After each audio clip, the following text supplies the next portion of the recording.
Hey there. Ready to dive into something kind of different today? We're going to be talking about Ikigai, It's that Japanese philosophy everyone's talking about. right? The whole, secret to a happy life thing. Yeah, yeah, for sure.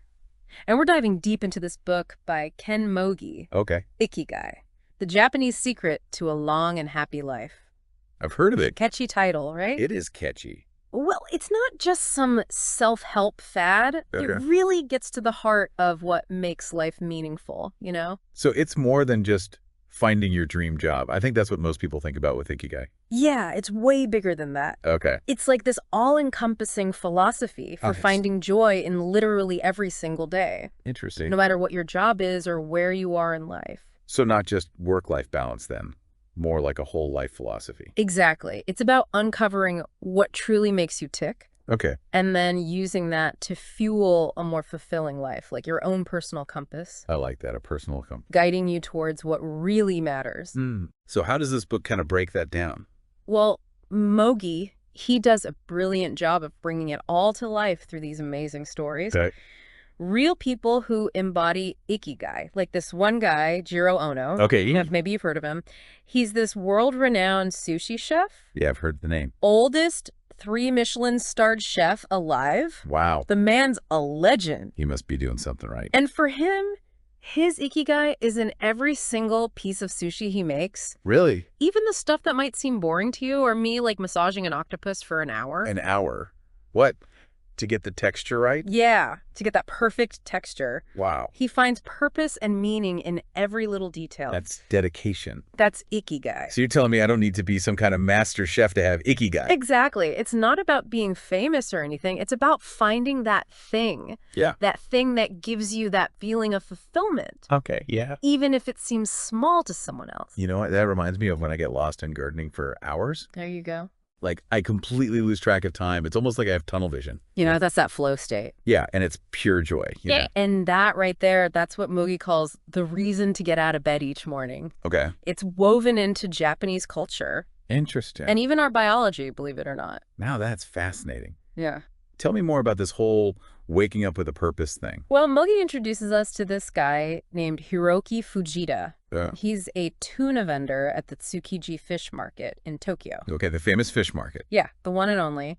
And get this, he starts his day at 2 a.m. 2 a.m. for a fish market. 2 a.m. every morning, driven by this quest to find the absolute perfect tuna for his customers. Wow. Okay, that's commitment. Right. I can barely drag myself out of bed at 8. Laughter. But that's the thing about Ikigai. It fuels this incredible drive. So it's not just about finding something you enjoy. It's something that actually, pulls you out of bed in the morning. Yes, it Yeah. sets your soul on fire. Okay, so how do we, the average person, find that kind of fire? It's about aligning your daily actions with that deeper purpose. So everything you do should have meaning. In a way, yes. And the interesting thing is, this early rising thing, it's not just a Japanese thing. Okay, Studies show our brains are actually most creative in the morning. that makes sense. After a good night's sleep. Right. Refreshed and ready to go. Ready to tackle the day. And in Japan, historically, early rising was tied to the sun, to agriculture. Ah, the land of the rising sun.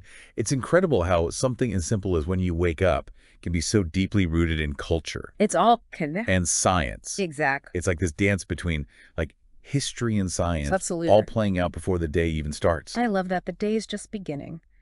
And speaking of beautiful things, we should talk about this concept of kodawari. It's like this whole other level of dedication. It really is. And it's not just about the end result. Okay. It's about finding joy in the process itself. So it's not just about checking things off a to-do list. Exactly. It's about really savoring every step of the way. Yes. And putting your heart and soul into it. It's like that saying, it's the journey, not the destination. Precisely. And one of the best illustrations of this in the book is the story of Senbikia. Senbikia. You know that fancy fruit shop in Tokyo? Oh, yeah, I've heard of it. They're obsessed with quality. Obsessed how? They'll spend years cultivating a single melon. Years for a melon. Come on. I'm serious! Using these ancient techniques, right? Okay. Each melon gets, its own personal bodyguard. No, wait, you're kidding, right? I'm totally serious. What? It's all about ensuring that flavor and texture are absolutely perfect. Okay, but Years for a melon. That's Kodawari in action. It's about that dedication to craftsmanship, that pursuit of excellence, Even if it's just a melon. especially if it's a milk. Okay, so besides ridiculously expensive fruit, Uh-huh. are there any other examples that come to mind?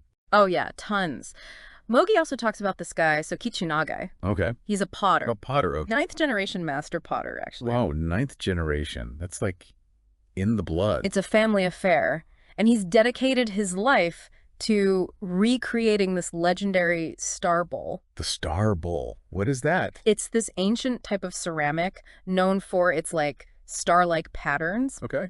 But the thing is, no one's been able to recreate it for centuries. So this guy, he's trying to bring back this lost art. Exactly. It's this meticulous process of trial and error. Trying to figure out the secrets. Exactly. He's driven by this deep respect for tradition. Wow. So we've got a master potter and a melon-obsessed farmer, Well, both driven by this Kodawari thing. it's everywhere. It's like this hidden force that connects everything. It's about finding that spark within yourself and letting it infuse everything you do. So how do we tap into that? Like, how do we find that spark? It's about paying attention to the little things. Okay. And I mean really paying attention. What do you mean?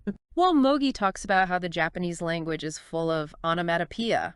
Onomatopoeia. You mean like words that sound like what they mean? Exactly, like buzz or sizzle. Okay, so how does that play into this?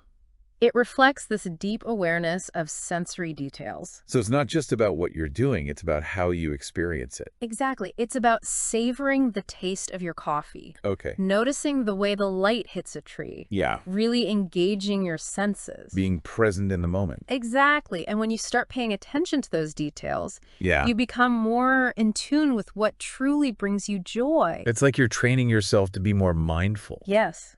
And that Yeah. mindfulness can lead you towards your Ikigai. So it's not just about like stumbling upon it. It's about creating the right conditions for it to flourish. And part of that is engaging our senses. Absolutely. It's about waking up to the richness of the world around us. Okay, so how does this all tie back to Ikigai?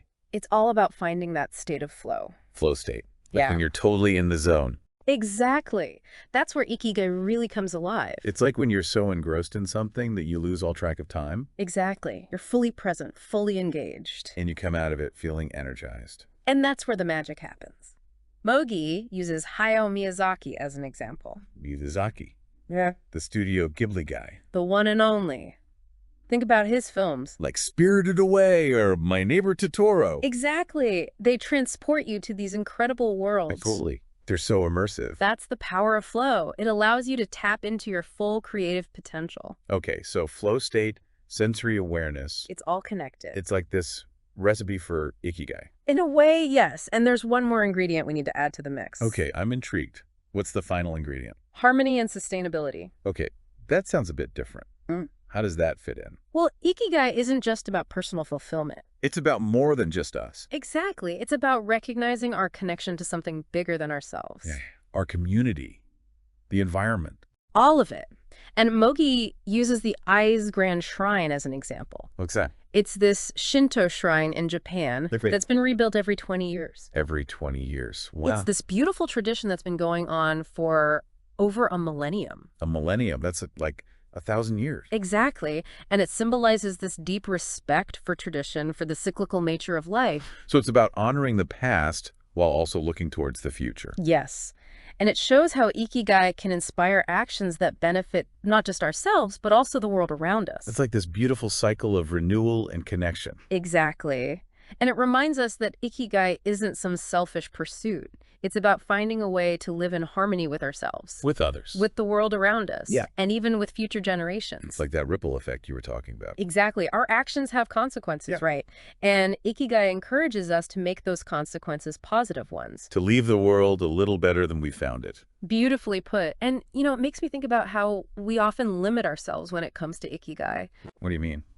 Well, we think it's got to be tied to our job title or some big achievement. Right, like you have to be a master chef or a famous artist or something. Exactly. But Mogi challenges that notion. He says Ikigai can be found anywhere, even in the most unexpected places. Okay, like where?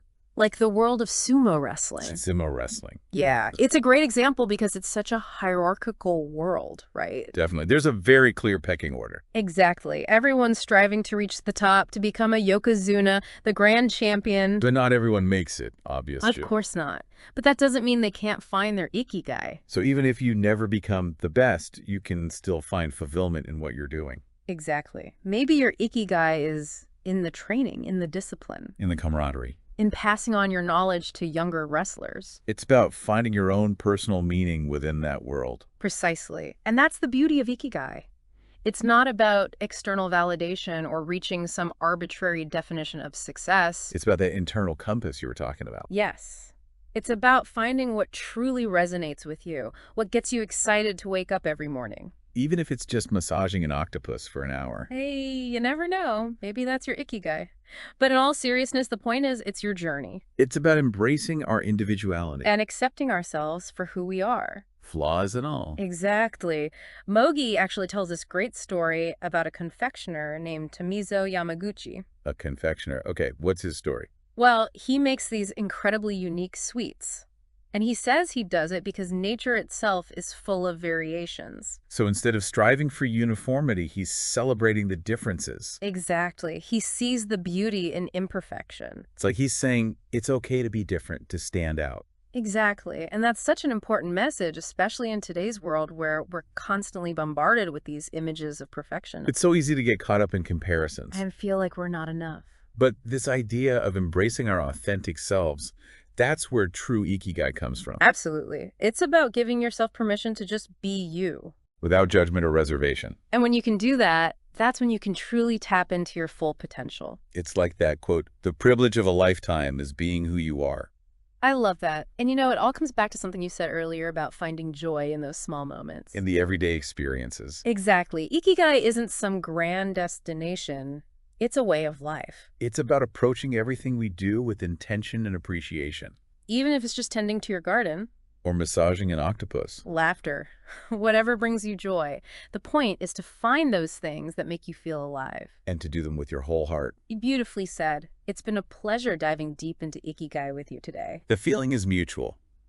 I feel like I've gained a whole new perspective on finding meaning and purpose in life. I'm so glad to hear that. And to our listeners, we'd love to hear from you. What resonated with you today? What small thing can you bring more intention to starting tomorrow? Maybe that's where you'll uncover a hidden spark of your own Ikigai. Until next time, keep seeking those moments of joy and purpose in the